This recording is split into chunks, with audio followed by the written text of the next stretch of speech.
आज हम यशायाह की पुस्तक में अध्याय 59, 60 और 61 का अध्ययन करेंगे। अध्याय 59। सुनो, यहोवा का हाथ ऐसा छोटा नहीं हो गया कि उद्धार न कर सके, न वह ऐसा बहरा हो गया है कि सुन न सके, परंतु तुम्हारे अधर्म के कामों ने तुमको तुम्हारे परमेश्वर से अलग कर दिया है, और तुम्हारे पापों के कारण उसका मुंह तुमसे ऐसा छिपा है कि वह नहीं सुनता। क्योंकि तुम्हारे हाथ हत्या से और तुम्हारी अंगुलियां अधर्म के कर्मों से अपवित्र हो गई है। तुम्हारे मुंह से तो झूठ और तुम्हारी जीभ से कुटिल बातें निकलती है। कोई धर्म के साथ नालिश नहीं करता, न कोई सच्चाई से मुकदमा लड़ता है। वे मिथ्या पर भरोसा रखते हैं और झूठ बातें बकते हैं। उसको मानो उत्पात का गर्भ रहता, और वे अनर्थ को जन्म देते हैं। वे सांपिन के अंडे सेते और मकड़ी के झाले बनाते हैं। जो कोई उनके अंडे खाता वह मर जाता है, और जब कोई एक को फोड़ता तब उसमें से सपोला निकलता है। उनके झाले कपड़े का काम न देंगे, न वे अपने कामों से अपने को ढांप सकेंगे, क्योंकि उनके काम अनर्थ ही के होते हैं और उनके हाथों से उपद्रव का काम होता है। वे बुराई करने को दौड़ते हैं और निर्दोष की हत्या करने को तत्पर रहते हैं। उनकी युक्तियाँ व्यर्थ है, उजाड़ और विनाश ही उनके मार्गों में है। शांति का मार्ग वे जानते ही नहीं, और न उनके व्यवहार में न्याय है। उनके पथ टेढ़े हैं, जो कोई उन पर चले वह शांति न पाएगा। इस कारण न्याय हमसे दूर है और धर्म हमारे समीप ही नहीं आता। हम उजियाले की बाट तो जोते हैं, परंतु देखो अंधियारा ही बना रहता है। हम प्रकाश की आशा तो लगाए हैं, परंतु घोर अंधकार ही में चलते हैं। हम अंधों के समान भीत टटोलते हैं। हाँ, हम बिना आँख के लोगों की नाई टटोलते हैं। हम दिन दोपहर रात की नाई ठोकर खाते हैं। हष्ट पुष्टों के बीच हम मुर्दों के समान है। हम सब के सब रीछों की नाई चिल्लाते हैं और पंडुकों के समान चूं चूं करते हैं। हम न्याय की बाट तो जोते हैं, पर वह कहीं नहीं, और उद्धार की बाट जोते हैं, पर वह हमसे दूर ही रहता है। क्योंकि हमारे अपराध तेरे सामने बहुत हुए हैं, हमारे पाप हमारे विरुद्ध साक्षी दे रहे हैं। हमारे अपराध हमारे संग है, और हम अपने अधर्म के काम जानते हैं। हमने यहोवा का अपराध किया है, हम उससे मुकर गए और अपने परमेश्वर के पीछे चलना छोड़ दिया। हम अंधेर करने लगे और उलट फेर की बातें कही। हमने झूठी बातें मन में गढ़ी और कही भी है। न्याय तो पीछे हटाया गया और धर्म दूर खड़ा रह गया। सच्चाई बाजार में गिर पड़ी और सिधाई प्रवेश नहीं करने पाती। हाँ, सच्चाई खोई, और जो बुराई से भागता है सो शिकार हो जाता है। ये देखकर यहोवा ने बुरा माना, क्योंकि न्याय चाहता रहा। उसने देखा कि कोई भी पुरुष नहीं, और इससे अचंभा किया कि कोई विनती करने वाला नहीं। तब उसने अपने ही भुजबल से उद्धार किया, और अपने धर्मी होने के कारण वह संभल गया। उसने धर्म को झिलम की नाई पहन लिया, और उसके सिर पर उद्धार का टोप रखा गया। उसने पलटा लेने का वस्त्र धारण किया, और छलछलाहट को बागे की नाई पहन लिया है। उनके कर्मों के अनुसार वह उनको फल देगा। अपने द्रोहियों पर वह अपना क्रोध भड़काएगा, और अपने शत्रुओं को उनकी कमाई देगा। वह द्वीपवासियों को भी उनकी कमाई भर देगा। तब पश्चिम की ओर लोग यहोवा के नाम का और पूर्व की ओर उसकी महिमा का भय मानेंगे। क्योंकि जब शत्रु महानद की नाई चढ़ाई करेंगे, तब यहोवा का आत्मा उसके विरुद्ध झंडा खड़ा करेगा। और याकूब में जो अपराध से मन फिराते हैं, उनके लिए सियोन में एक छुड़ाने वाला आएगा। यहोवा की यही वाणी है।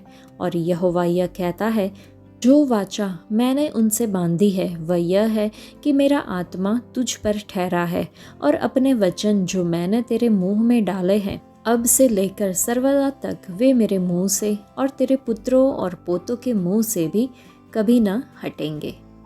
यह अध्याय पढ़ के हम समझ सकते हैं कि यहोवा धार्मिकता और न्याय का परमेश्वर है। धार्मिकता और न्याय के लिए उसकी मापक रेखा पुराने नियम में और नए नियम में समय के साथ बदली है।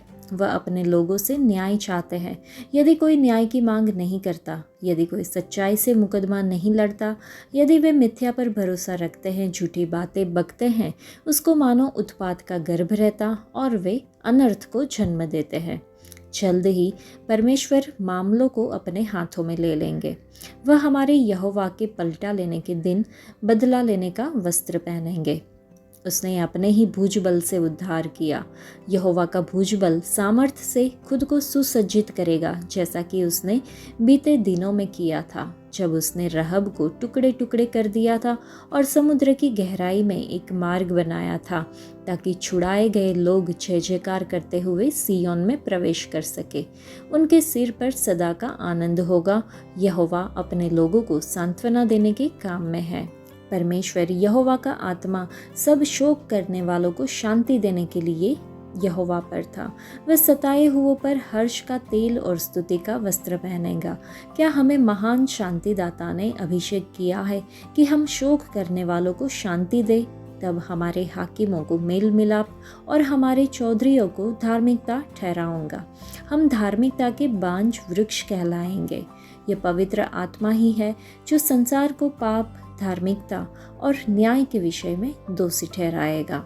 हमारे प्रभु यीशु मसीह के परमेश्वर और पिता का धन्यवाद हो, जो दया का पिता और सब प्रकार की शांति का परमेश्वर है। वह हमारे सब क्लेशों में शांति देते हैं, ताकि हम उस शांति के कारण जो परमेश्वर हमें देते हैं, उन्हें भी शांति दे सके जो किसी प्रकार के क्लेश में हो, जैसा कि हम दूसरे कुरिन्थियों की पत्री में पहले ही अध्याय में पढ़ सकते हैं। अध्याय 60। उठ, प्रकाशमान हो, क्योंकि तेरा प्रकाश आ गया है और यहोवा का तेज तेरे ऊपर उदय हुआ है। देख, पृथ्वी पर तो अंधियारा और राज्य राज्य के लोगों पर घोर अंधकार छाया हुआ है, परंतु तेरे ऊपर यहोवा उदय होगा और उसका तेज तुझ पर प्रकट होगा। और अन्य जातियाँ तेरे पास प्रकाश के लिए और राजा तेरे आरोहण के प्रताप की ओर आएंगे। अपनी आंखें चारों ओर उठाकर देख, वे सब के सब इकट्ठे होकर तेरे पास आ रहे हैं। तेरे पुत्र दूर से आ रहे हैं और तेरी पुत्रियाँ हाथों हाथ पहुँचाई जा रही है। तब तू इसे देखेगी और तेरा मुख चमकेगा, तेरा हृदय थरथराएगा और आनंद से भर जाएगा, क्योंकि समुद्र का सारा धन और अन्य जातियों की धन संपत्ति तुझको मिलेगी।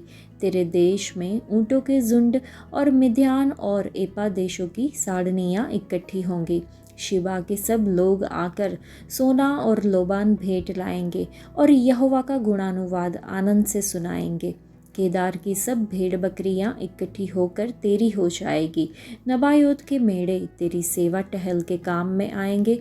मेरी वेदी पर वे ग्रहण किए जाएंगे और मैं अपने शोभायमान भवन को और भी प्रतापी कर दूंगा।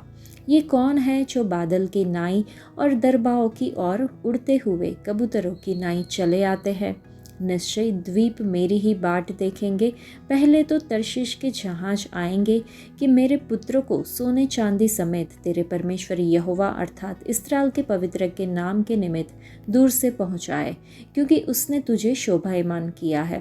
परदेशी लोग तेरी शहरपनाह को उठाएंगे और उनके राजा तेरी सेवा टहल करेंगे, क्योंकि मैंने क्रोध में आकर तुझे दुख दिया था, परंतु अब तुझसे प्रसन्न होकर तुझ पर दया की है। तेरे फाटक सदैव खुले रहेंगे, दिन और रात वे बंद न किए जाएंगे, जिससे अन्य जातियों की धन संपत्ति और उनके राजा बंधुए होकर तेरे पास पहुँचाए जाए। क्योंकि जो जाति और राज्य के लोग तेरी सेवा न करें, वे नष्ट हो जाएंगे। हाँ, ऐसी जातियाँ पूरी रीति से सत्यानाश हो जाएगी। लबानोन का वैभव अर्थात सनोबर और देवदार और सीधे सनोबर के पेड़ एक साथ तेरे पास आएंगे कि मेरे पवित्र स्थान को सुशोभित करे, और मैं अपने चरणों के स्थान को महिमा दूंगा। तेरे दुख देने वालों की संतान तेरे पास सिर झुकाए हुए आएंगे, और जिन्होंने तेरा तिरस्कार किया सब तेरे पांव पर गिरकर दंडवत करेंगे। वे तेरा नाम यहोवा का नगर, इस्राएल के पवित्र का सिय्योन रखेंगे। तू जो त्यागी गई और घृणित ठहरी, यहाँ तक कि कोई तुझ में से होकर नहीं जाता था, इसकी संति मैं तुझे सदा के घमंड का और पीढ़ी पीढ़ी के हर्ष का कारण ठहराऊंगा। तू अन्य जातियों का दूध पी लेगी, तू राजाओं की छातियाँ चूसेगी और तू जान लेगी कि मैं यहोवा तेरा उद्धार करता और तेरा छुड़ाने वाला याकूब का सर्वशक्तिमान हूँ। मैं पीतल की संति सोना, लोहे की संति चांदी, लकड़ी की संति पीतल और पत्थर की संति लोहा लाऊंगा। मैं तेरे हाकिमों को मेल मिलाप और चौधरियों को धार्मिकता ठहराऊंगा।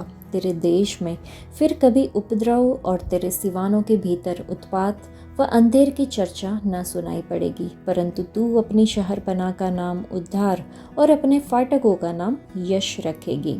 फिर दिन को सूर्य तेरा उजियाला न होगा, न चांदने के लिए चंद्रमा, परंतु यहोवा तेरे लिए सदा का उजियाला और तेरा परमेश्वर तेरी शोभा ठहरेगा। तेरा सूर्य फिर कभी अस्त न होगा और न तेरे चंद्रमा की ज्योति मलिन होगी, क्योंकि यहोवा तेरी सदैव की ज्योति होगा और तेरे विलाप के दिन समाप्त हो जाएंगे और तेरे लोग सब के सब धर्मी होंगे। वे सर्वदा देश के अधिकारी रहेंगे। वे मेरे लगाए हुए पौधे और मेरे हाथों का काम ठहरेंगे, जिससे मेरी महिमा प्रकट हो।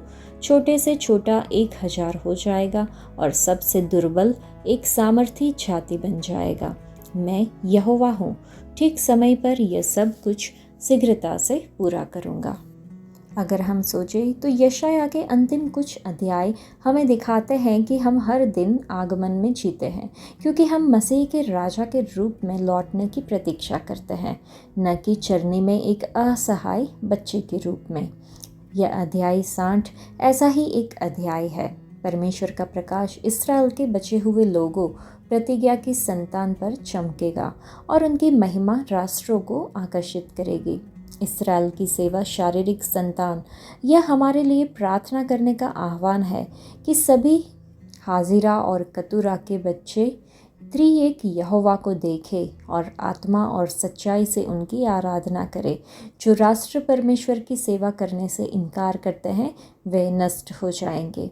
यह ध्यान रखना दिलचस्प है कि यरूशलेम के पूर्वी द्वार को 16वीं शताब्दी राजा सुलेमान ने बंद कर दिया था, क्योंकि यहूदियों का मानना था कि उनका राजा उस द्वार से प्रवेश करेगा।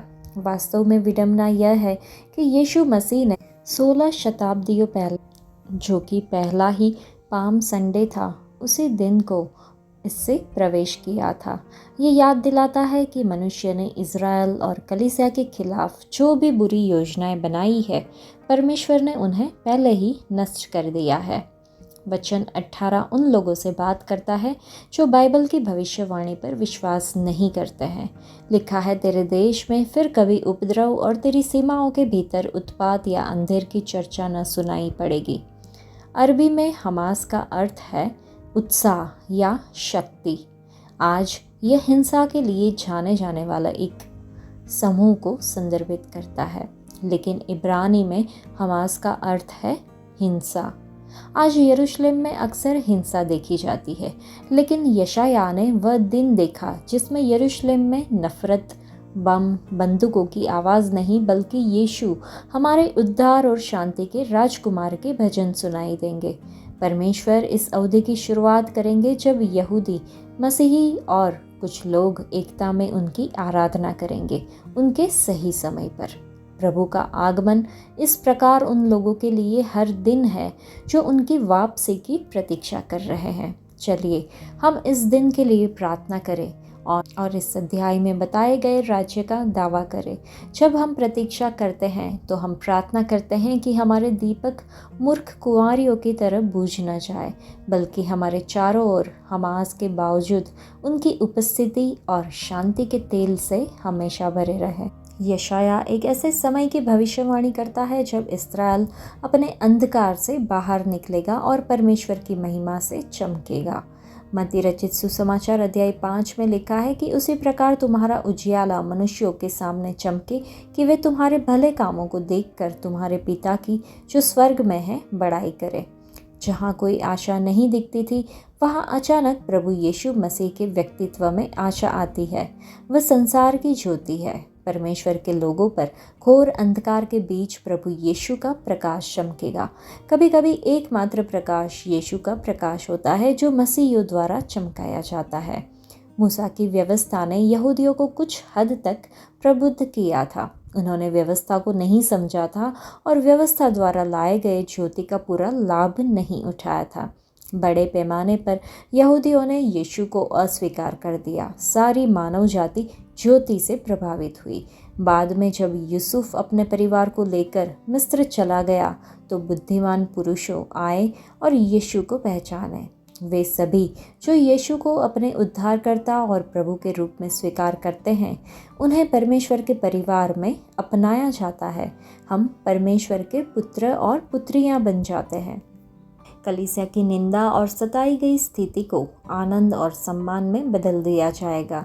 इसका आध्यात्मिक आशीष असंख्य और प्रचुर, साथ ही स्थायी होगा। एक बेहतर दुनिया में इसके सदस्य अनंत और असीम रूप से खुश रहेंगे।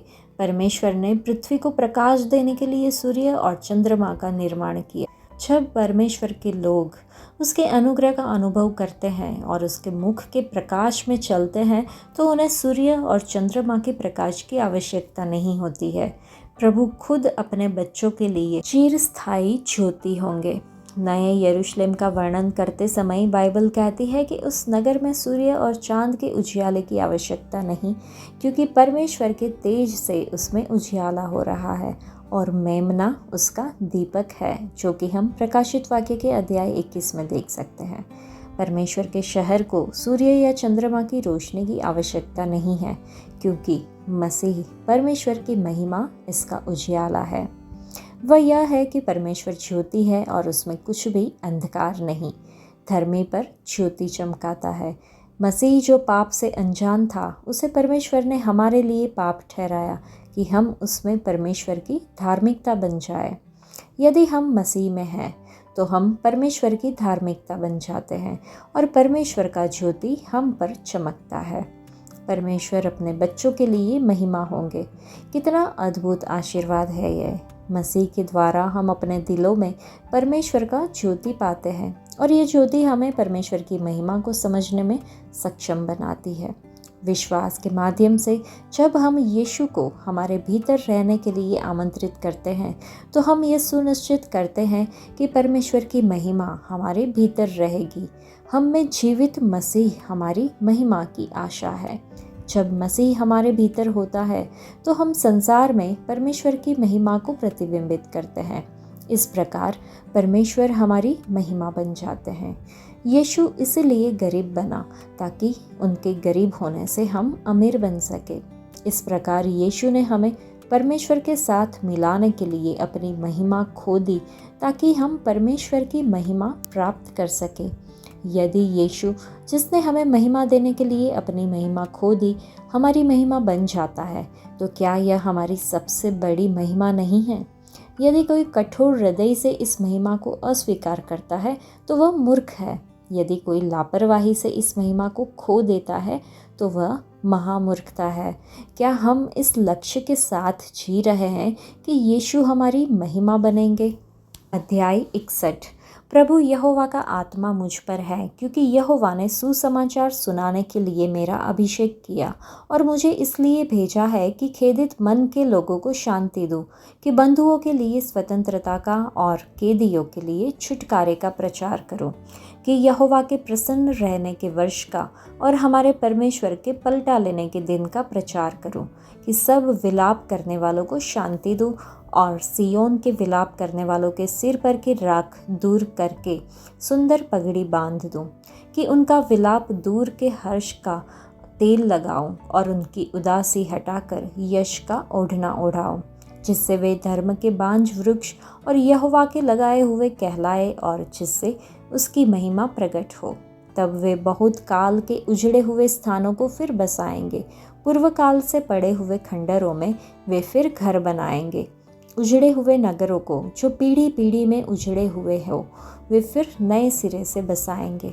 परदेशी आ खड़े होंगे और तुम्हारी भेड़ बकरियों को चराएंगे और विदेशी लोग तुम्हारे चरवाहे और दाख की बारी के माली होंगे। पर तुम यहोवा के याजक कहलाओगे। वे तुमको हमरो परमेश्वर के सेवक कहेंगे और तुम अन्य जातियों की धन संपत्ति को खाओगे। उनके वैभव की वस्तुएं पाकर तुम बड़ाई करोगे। तुम्हारी नाम धराई की संति दूना भाग मिलेगा। अनादर की संति तुम अपने भाग के कारण जय जयकार करोगे। तुम अपने देश में दुने भाग के अधिकारी होंगे और सदा आनंदित बने रहोगे, क्योंकि मैं यहोवा न्याय से प्रीति रखता हूँ। मैं अन्याय और डकैती से घृणा करता हूँ, इसलिए मैं उनको उनके साथ सदा की वाचा बांधूंगा। उनका वंश अन्य जातियों में और उनकी संतान देश देश के लोगों के बीच प्रसिद्ध होगी। जितने उनको देखेंगे पहचान लेंगे कि यह वह वंश है जिसको परमेश्वर ने आशीष दी है। मैं यहोवा के कारण अति आनंदित होऊंगा। मेरा प्राण परमेश्वर के कारण मगन रहेगा, क्योंकि उसने मुझे उद्धार के वस्त्र पहनाए और धर्म की चद्दर ऐसे ओढ़ा दी है जैसे दुल्हा फूलों की माला से अपने आप को सजाता और दुल्हन अपने गहनों से अपना श्रृंगार करती है। क्योंकि जैसे भूमि अपनी उपज को उगाती और बारी में जो कुछ बोया जाता है उसको वह उपजाती है, वैसे ही प्रभु यहोवा सब जातियों के सामने धार्मिकता और धन्यवाद को बढ़ाएगा। इस अध्याय में वचन 3 से 7 अगर हम देखें, प्रभु जो हमारे बीच सिय्योन के शहर में पवित्र आत्मा के माध्यम से निवास करता है, सिय्योन में शोक करने वालों के जीवन को बदल देता है। चलिए हम इस बात पर ध्यान दें कि वह पीड़ित लोगों के जीवन को कैसे बदलते हैं। वह टूटे हुए दिल को बहाल करते हैं, वह राख के बदले सुंदरता देते हैं, वह शोक के बदले खुशी का तेल देते हैं, वह उदासी की आत्मा के लिए प्रशंसा का वस्त्र देते हैं। हाँ, हमें प्रभु ने उनकी महिमा के लिए धार्मिकता के वृक्षों के रूप में लगाया है। यदि ऐसा है तो क्या हम धार्मिकता करते हैं? क्या हम एक पेड़ की तरह बढ़ रहे हैं और फल दे रहे हैं? क्या हम खुद का और दूसरों का पोषण कर रहे हैं? इतना ही नहीं, वे प्राचीन खंडरों का पुनर्निर्माण करेंगे, वे पुराने उजाड़ स्थानों को पुनर्स्थापित करेंगे, वे उन बर्बाद शहरों का नवीनीकरण करेंगे जो कई पीढ़ियों से उजाड़ पड़े हैं। इसका मतलब है कि वे नाश होने वाली आत्माओं को उद्धार की ओर ले जाएंगे। हम धार्मिकता के इन वृक्षों के रूप में प्रभु के याजक कहलाएंगे। हमारे लज्जा के स्थानों पर हमें दुगना भाग मिलेगा, हमें दुगना आशीर्वाद मिलेगा, हमें दुगना अनंत आनंद मिलेगा। इसका मतलब है कि हम इस दुनिया में और अनंत काल में दोनों में आनंद का अनुभव करेंगे। हमें कितना बड़ा आशीष मिला है। हमारे प्रभु खुद पवित्र आत्मा के माध्यम से हम में से प्रत्येक को धार्मिकता के वृक्षों के रूप में परमेश्वर की महिमा करते हुए जीने में मदद करे, ऐसी हमें प्रार्थना करनी चाहिए। जीवन में हम सभी अनिश्चितता, हानि और कठिनाई के दौर का सामना करते हैं, लेकिन यशाया इस अध्याय में हमें आशा, पुनर्स्थापना और ईश्वरीय आश्वासन का संदेश देता है। यह अंश हमारे जीवन में परमेश्वर के कार्य की एक सुंदर तस्वीर पेश करता है। उद्धार के वस्त्र और धार्मिकता का लवादा सिर्फ आवरण नहीं है, बल्कि परमेश्वर की परिवर्तनकारी शक्ति के प्रतीक है। ये वस्त्र पाप से मुक्ति, उसकी उपस्थिति में स्वीकृति और मसीह में एक नई पहचान का प्रतीक है। आभूषणों से सजे दुल्हे और रत्नों से सजी दुल्हन की कल्पना परमेश्वर के प्रेम की गहराई और उसके उद्धार के आनंद को दर्शाती है। जिस तरह एक बगीचे में दो प्रतीक्षा के एक मौसम के बाद नई कलियां खिलती है, उसी तरह परमेश्वर हमारे जीवन में धार्मिकता और प्रशंसा लाएंगे। तूफानों के अंतरिप के बारे में सोचें, जो कभी अफ्रीका के उबड़ खाबड़ समुद्रों में नौकायान करने वाले नाविकों के लिए भय और घबराहट का स्थान हुआ करता था। समय के साथ साहस और विश्वास के साथ इसका नाम बदलकर अच्छी आशा की अंतरिप कर दिया गया। इसी तरह आज हम जिन तूफानों का सामना करते हैं वे अच्छी आशा के अंतरिप बन सकते हैं, जब हम परमेश्वर पर अपना भरोसा रखते हैं। तो चलिए हम इन दिव्य वस्त्रों को साहसपूर्वक पहने, ये जानते हुए कि परमेश्वर हमारे जीवन में और सभी राष्ट्रों के सामने धार्मिकता और प्रशंसा को जन्म देंगे। हिम्मत रखें, क्योंकि आज आप जिस तूफानी अंतरिप का सामना कर रहे हैं वह कल आपकी अच्छी आशा की अंतरिप बन सकती है। आज के लिए इतना ही। परमेश्वर आप सबको आशीष दे।